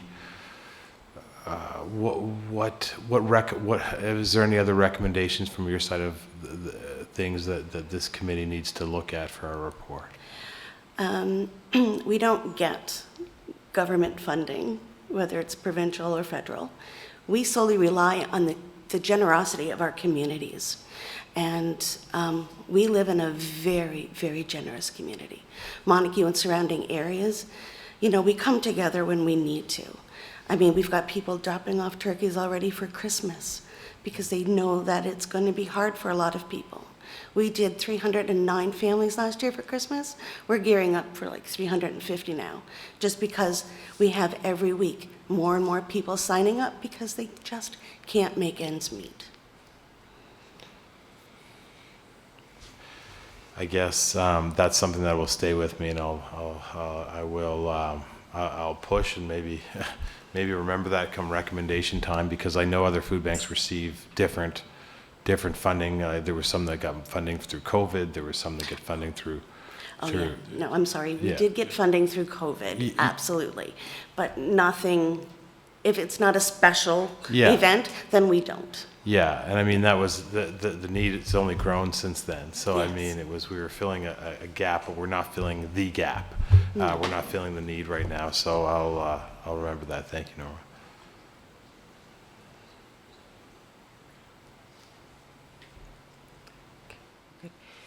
Thank you. Norma, do you have anything else you'd like to, Carla? Thank you, Chair. Norma, I want to thank you for your work. I know that you work really hard for the community, and as Gord mentioned, I'm not sure what the people who are in need of those services would do without your dedication, because I know that it takes a small miracle to pull off being able to feed that many people and the generosity of people, and clearly you've got that, so that's phenomenal. And I know that you've shared with me that often people will come in and talk about where they're living at the moment, and I don't want you to give out any identifying information or anything like that. I'm kind of wondering two parts. I know that unless there's something I'm not aware of, I mean, we don't have any clear data on how many people are unhoused at the moment, so I can imagine that in Montague, if we don't have that information in Charlottetown reliably, I'm sure we don't have it in Montague reliably. So, I mean, I know that you perhaps don't see every single person who is having a hard time, but from your experience and the clientele you deal with, the number of people, you just said 224 people so far this month, what would those numbers of people who come into you, what would those numbers look like? And this might be unfair for me to ask, and if it is, just say so. What would you say the numbers of unhoused people from your experience, and what sorts of environments are they living in right now? So I know of at least 6 right now that do not have a home. And that means they're not, like, if you're couch surfing, you don't have a home. If you're living in a dumpster or under a bridge, you don't have a home. So I know of 6. I actually had one client come in today and asked if we could give a little bit extra because they have 2 people that are homeless that they're trying to help. And I said, absolutely. We gave extra bread, extra veggies and stuff, because these people are finding it hard. They're just making it themselves, but they opened up their home to help 2 people that are unhoused. So I know of at least 6. Carla? And, you know, I know that there was a lot of talk around opening I forget the name of the old manor. Oh, Rosedale. The Rosedale Manor. I still can't get my hands on the reports that tell us whether that building is safe or not, or is healthy or not, so I don't know. It sounds to me an awful lot like, and I know I sound such a grade 1 teacher, but I know my theme of tonight really is imagination. And so when I hear you say, you know of 6 off the top of your head, so we know that that's going to be greater. There's more people. Exactly. And you've got a generous community, and there's been a lot of different ideas put forward here, with a little support from government to get started. Your community very well may be able to take care of their own issues with homelessness, and could be a model for the province. And I know I'm getting off topic here. We've done a lot of work on housing, and so when I hear people coming, I don't necessarily have questions. You just spark things in my mind, and I want everyone to know who spoke here tonight that thank you, and you've given us really a lot of things to digest and add into a bigger picture to potentially, with the political will, make a dent in this and involve the community at the same time. Thank you. Okay, so we'll open it up just to see if there's anyone else from the floor that would like to come up and speak to the panel. And if you come up to speak, just make sure that you give your full name so that they can. Susan Hartley. I didn't expect to do this, so I'm not very well organized, but As you can see, there's a lot of passionate people in this community, a lot of people with ideas, people who are already doing things. So my challenge to you, you're the people in the position to make system change. You're the people in the position to bring in legislation that will make it so these numbers do not continue to increase. You know, I heard a lot from Mike, Cora, you talked about it, opportunities to help individuals, which are wonderful. However, those one-offs are not going to change the problem we have. So my challenge to you, because I know you have on the books, you have a motion that came on the floor, motion 83, to encourage government to adopt a health and all policies model for mental health and upstream initiatives. That's work you can do that the community cannot do. So my ask, my solution is not about, I agree with Carla, supports for programs that are existing, build resilient communities. But the work that I would like to see, so this problem does not continue to grow over time, is to change the system. And you have potential legislation through motions that are that were unanimously adopted, a report on poverty eradication that came out of a special committee on poverty reduction. You have those tools. You have a proposal for basic income guarantee. We know, I'm a psychologist, I'm a researcher, we know that the single strongest predictor of mental health and addictions is poverty. The social determinants of health are your job to build legislation, policy, and sustainable movement for people no matter what level of income. And we also know these social determinants of health hit the most marginalized people in our communities. So I don't really have much more to say, other than you have the tools that the community does not have. So yes, support programs, ask your departments to do that, but as legislators, please, you have those tools. So over the long term, while everybody's doing their work, make sure we shut our food banks down. Make sure we, if there's people living on Mike's farm, that they are well looked after, all of that stuff. But do build resilient communities and use the tools that are there legislatively. That's really all I have to say. Peter? I'm really glad that you came forward, Susan, and spoke. There was an article, I think, just yesterday on CBC around a basic income guarantee pilot, as the province calls it. And I'm just wondering if you have any thoughts as to what is that a model that we should expand on? Is that what you're talking about here in terms of poverty eradication? Yeah, and to put everything on the table, I am a member of the Working Group for a Livable Income that has been working on that for 20 years. And there's a Canadian coalition who gathered, Sidney McEwen was a member of that, Trish Altus was a member of that, as well as economists, politicians, social advocates who are proposing not a pilot project, but a demonstration project on Prince Edward Island for basic income guarantee. The proposal is there, it's in the hands of government, and it's up to the government to talk to the federal government, and Wigley, the Working Group for Livable Income, is the community organization that has the expertise to help government ensure that that happens, that it's evaluated, that it's monitored, and that it's successful. Thank you. It's very close. Gord? Yeah, thanks for coming in and talking. I think this is important. I still remember your presentation from the standing committee because it's about health promotion, and I've been health promotion and upstream and all the right things. And I mean, for 4 years I was banging my head against the wall, and it's about changing legislation, but it's also about trying to get government to change their budgets and put the money in the right direction Yes. and the right Yes. areas. And I want to just thank you for that. I do believe your organization brought together a lot of good things.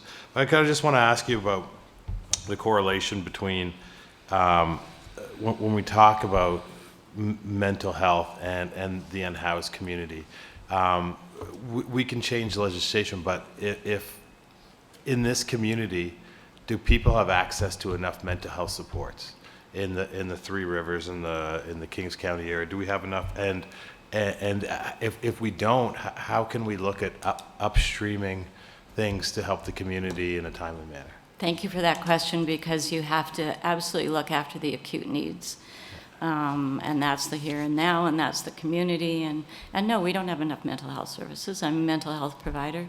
I do teach at the university in the doctoral program of psychology, and there are some amazing people coming forward. And if Health PEI is beginning to work closer with that program, and it's very optimistic that there will be more psychologists.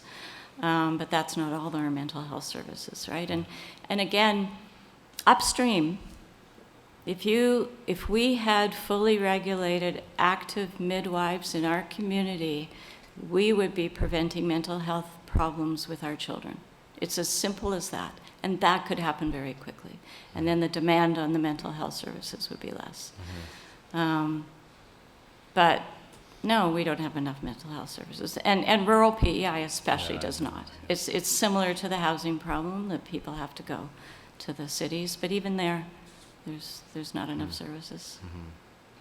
And that's, But we can do both. yeah, I think we can, and it's a great point. And I look at your community, and I just wonder, our primary care is not there. I mean, we were down touring around, and we went over, and a colleague of mine went over, we just talked to the pharmacist around, and we just had to say hello. And after that, 25 minutes later, we found out about services that their struggles. It doesn't take long. So, I mean, I'll continue to, and we'll continue to do that, but it's hard when you're faced with so much. So I don't want government to ignore the overall and the upstream approach to this. So I appreciate it. Not really a question, but I appreciate you making me think differently. If I can just comment on the budget issue you brought up. There's an organization called Get Well Canada, and they have a project called Generation Squeeze, and it's about how the younger generation is economically squeezed, and how people in my age bracket are very well off, because I own my home. I have wealth in my home. And they talk about governments not decreasing health budgets, but increasing social development budgets. You know, social development budgets tend to be the poor cousin in a budget. Increasing that tackles those social determinants of health, which in turn keeps the health budget manageable, right? Yes, it's longer term, but we have to get out of looking at 4 years. Carla? Thank you, Chair. When you were talking, that visual was brought to my mind. I feel like right now, what government is doing is all these people are coming down, we're standing by a stream, and all these people are coming, and we're pulling them out, and some are missing, and they're going past us, and we're missing them, and they're going down the stream, rather than taking a little walk up to look why people are falling in the stream in the first place. Yeah. And so one of the things that I will say often is around that. And so thinking back in this committee during the last session, or whatever we call it, we had someone come in to talk to this committee about adverse childhood experiences, which we talk about often, and talking about the effects that trauma have on the lifelong, on a person's lifetime, and then the effects it has in the community. So the effects it has on the justice system, on our social programmings, on our healthcare system, all of those things. And we spend so much money on this end and we don't invest enough in this end. And so we know that 1 in 5 of our island children are abused. And so they're going through our school hallways traumatized, and we don't see it. So I dare say the problem is even greater than that, because we know that people suffer in silence. So that 1 in 5 number to me doesn't seem high enough, even though it's too high. So as a committee, we agreed to have someone come in and train us on this adverse childhood experiences. And so basically, the way I see it is if people in their childhood have the absolute best chance at having a healthy childhood is one of the best indicators of a healthy adulthood. And so people who have had a healthy adult childhood live a very privileged life, not understanding the effects of that trauma. So I guess that was a really long way for me to get to the question of, can you explain to us what it would mean to invest in early intervention and prevention so that we don't have a society of people who are suffering with mental health and addictions like they do? Can you explain what would happen to us as a society if we started investing in early intervention and prevention? What that would look like, or what would the outcome would be? Whichever one, whichever sparks your imagination, Susan. Well, I go back to midwives as an example. Midwives commit to a family they can for up to, I think, Peter, we met with them up to 6 years, if it's need be. So a midwife gets involved in a family before a child is born, sometimes before they're even conceived. So they get involved with the family. They can recognize addictions issues, mental illness issues, family violence issues, and they can connect those family members with community resources that aren't quite at the level that Gord mentions of the mental health professional, but somebody at a mid-range level, cost and expertise-wise. And that child, and they can work with attachment issues once the child is born. So adverse childhood experiences are having addicted parents, having separated families, having abuse, poor attachment, all of those things. And so they can look at those and be trained to those to prevent those, teach family skills. That child starts out, and learning disabilities are strongly tied to poor attachment, as is attention deficit disorders. So you will prevent a huge number of those. They'll get into the school system and they'll have success. Another upstream initiative is social emotional learning. Anne mentioned getting out of silos, and that's what that Motion 83 was about. We don't live in silos, so governments need to not function in silos. Yeah. I could go on forever, and I see everybody's had a long evening. Okay. Thank you. Thank you. Thanks.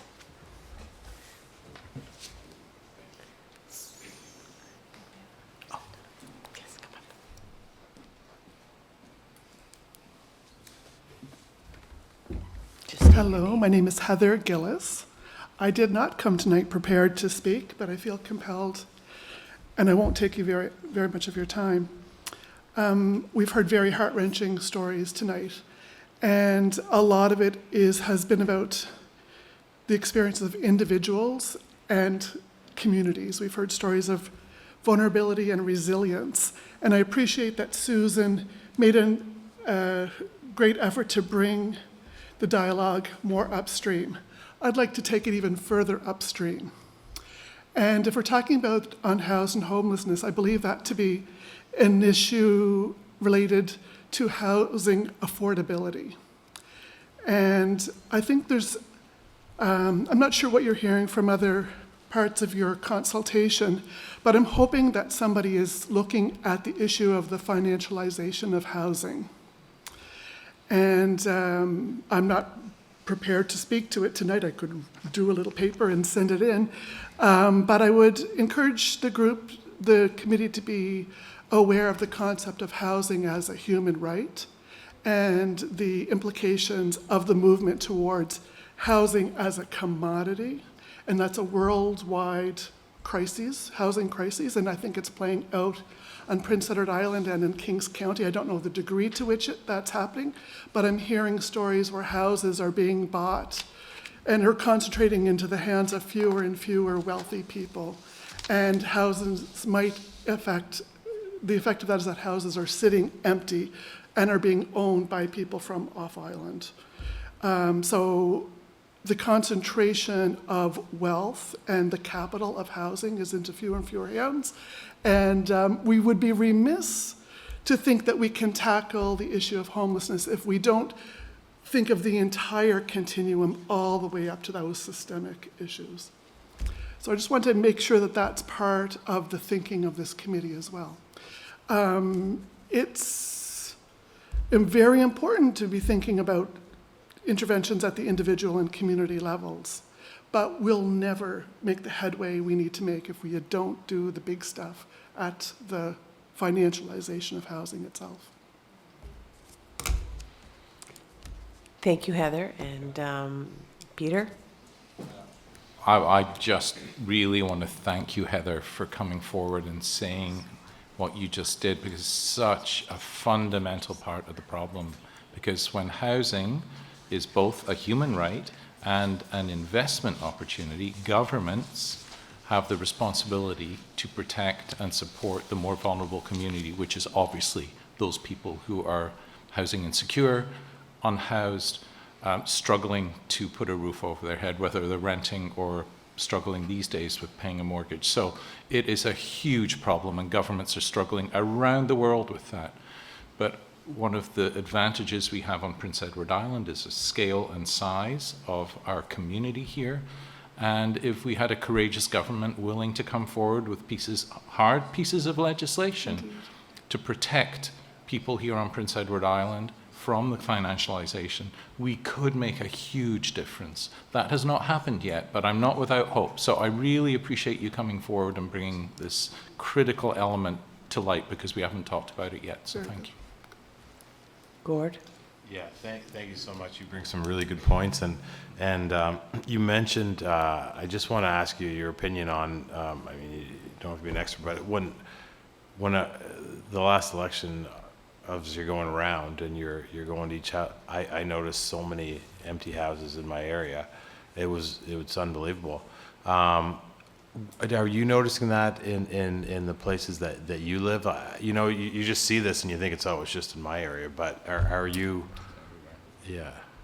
I'm sure there's people in the room who know the answer to that better than I do. Yeah. I'm not currently very familiar with what's happening around me. I'm recently returned. This is hometown for me, and I'm recently returned. But the main thing that's motivating me is having worked with CMHC for a short period of time, and also there's a documentary that I encourage everyone to see called Push from about 3 years ago, and it talks about that, and that's what really just tugged at my heart and made me angry. And I think the biggest nod we got to it was when this evening is when Janice used the word greed, and I think that's really a major factor. And so I really encourage everybody to watch the documentary Push. I'm a policy analyst, so I don't really know much about my own community, but so. Well, I think I'll speak for myself. I would encourage you to take a moment and write your thoughts down and submit them into the clerk. I think that would be important. I will do that. Thank you. So I think that's everyone, and that will conclude our session here this evening in Montague. So I guess I'll look for a motion to adjourn. Thank you, Carla.